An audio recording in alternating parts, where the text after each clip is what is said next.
Hi everybody, it's Dan Stolbarker. Welcome to this week's Middle East update, and it's the week of February 26th. And as the sun goes down today, we'll be celebrating the Feast of Purim, which is kind of a great conceptually with what we do with presenting what's going on in the world. And oftentimes it's like, where is God in the midst of all of this?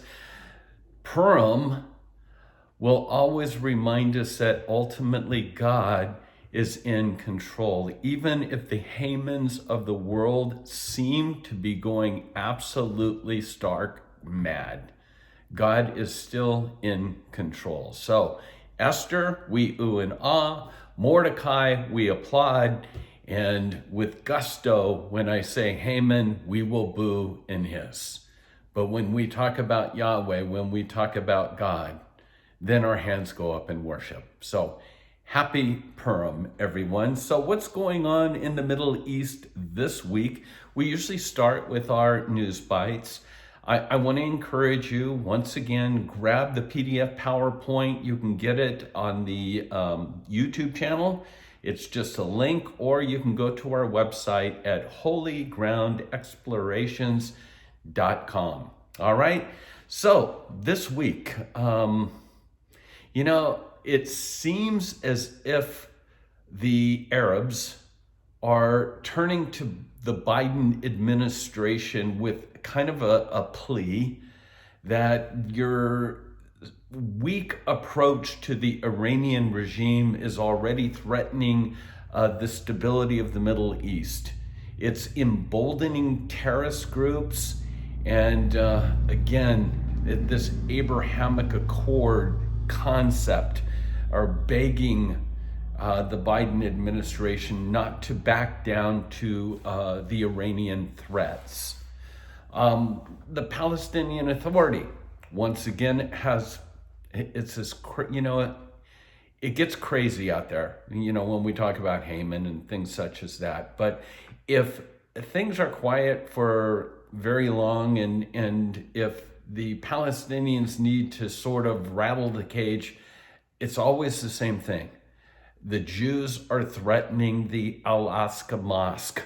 They're going to build the temple. They're going to destroy it. So once again, we have the PA alleging that the Al-Aqsa Mosque is in danger because Israel's plotting to destroy it in order to rebuild Solomon's alleged temple. And again, a Palestinian official this week falsely claimed that Israel's going to bomb the Al-Aqsa Mosque, which sits on top of the Temple Mount. So these sort of things, you might kind of shrug your shoulder. No, in Israel,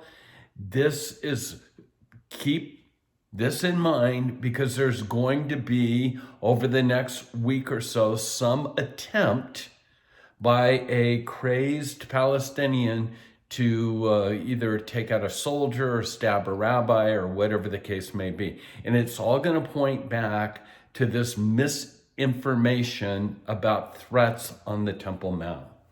Now, leave it to the Palestinians once again. There's snow falling here right now. I'm looking at it. It's incredible. I've never seen quite the snowstorm that we have up here right now.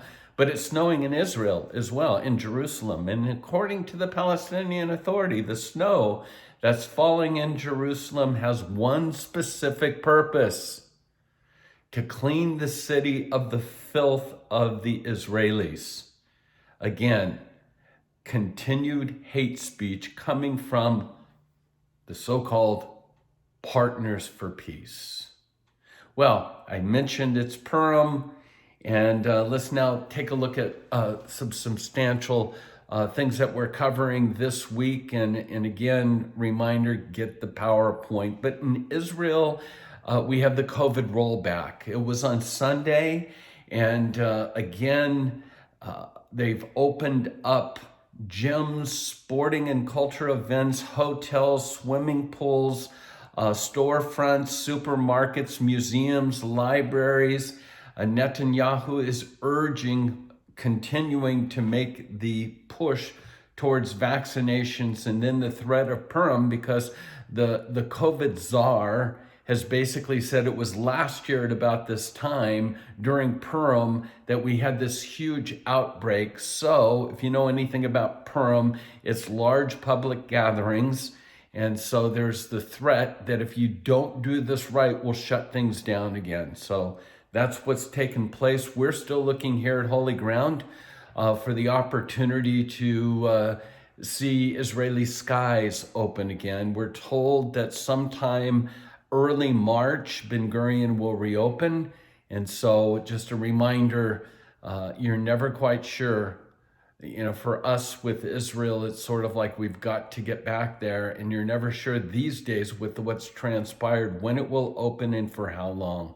So we've got 3 tours this fall. Again, our website can give you the information, but if this is something that you feel that you need to do, don't put it off.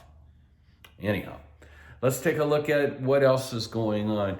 You know, Saturday Night Live, this blood libel literally is what it is. You know, Saturday Night Live has a reputation of lampooning politicians and public figures, but this last week, what they did, they probably had no idea. They probably thought this is hilarious or whatever, but it's the fodder that's used by Israel's enemies to justify terrorist activities.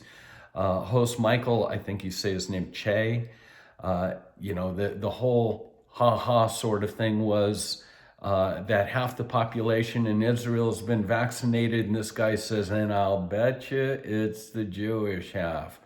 And so, again, they don't realize just the blood libel concepts of all that, the fuel the fires that caused things such as the massacre of a synagogue. And that was not that long ago, where there were 11 Jewish worshipers that were killed at the Tree of Life Synagogue in Pittsburgh. So again, Israel, as well as we all should be, up in arms over all of this. Pay for slay, despite everything that's taken place with COVID, the Palestinian Authority in 2020 continued to incentivize terrorism. They paid out more than $157 million to convicted terrorists. And it's been labeled pay for slay, and it's actually quite lucrative. If that doesn't change, we'll never see peace in the Middle East. And then we have the U.S. and the Iranian restart. The Biden administration has formally offered to restart talks with Iran over the nuclear deal. Secretary of State Tony Blinken is telling the European Union counterparts that the U.S. is now ready to engage. The U.S. has also officially informed the UN that it's rescinding most of Trump's snapback sanctions against the Iranians. And so cause for massive concern, especially in Israel. Despite the threat of nuclear weapons in Iran, there's a red line for Israel regarding Hezbollah. Hezbollah is now, in a sense, in control of 100,000 rockets, and many of them precision weapons. We read that these are kept in homes and schools and mosques and things such as that. But the number of precision rockets in South Lebanon these days is of a great concern. And so we'll be looking to see if there is any sort of preemptive strike regarding these rockets. Running out of time, we like to keep this around the 10-minute time. There's an article here that you'll read about the Israelization. The YMCA or the YWCA The Palestinians are up in arms over ministries that are really kids programs or whatever, saying they're just sucking our children into these programs to force Israelization to take place.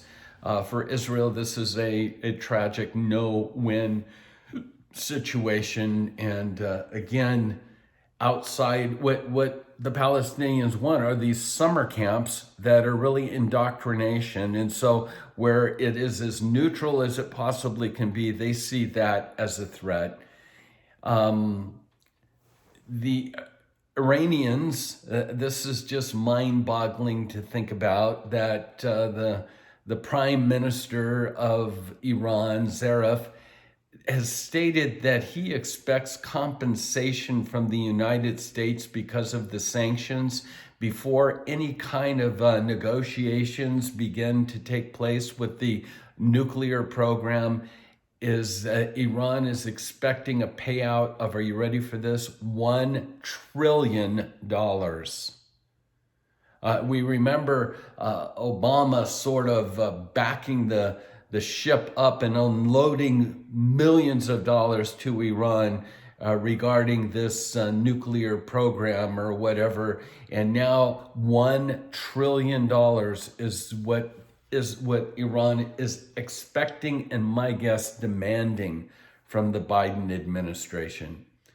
And then you have this clash between the Ayatollah and Netanyahu. The Ayatollah's quote is that international Zionist clown has said that Israel, won't allow Iran to produce nuclear weapons. First of all, if we had any such intentions, even those more powerful than Netanyahu couldn't stop us. And so once again, Netanyahu, the leading critic of the nuclear program in Iran, is being mocked, and again, threats being given. So that's essentially our presentation for this week, KFIR Middle East update. Again, grab that PowerPoint because there's more information on that than we have time for on this YouTube. So with that, once again, happy Purim. Know that God is in control. God is on the throne, and God holds Israel in the palm of his hands, and we can take comfort in that despite how chaotic our world may seem. Amen. God bless. Shalom.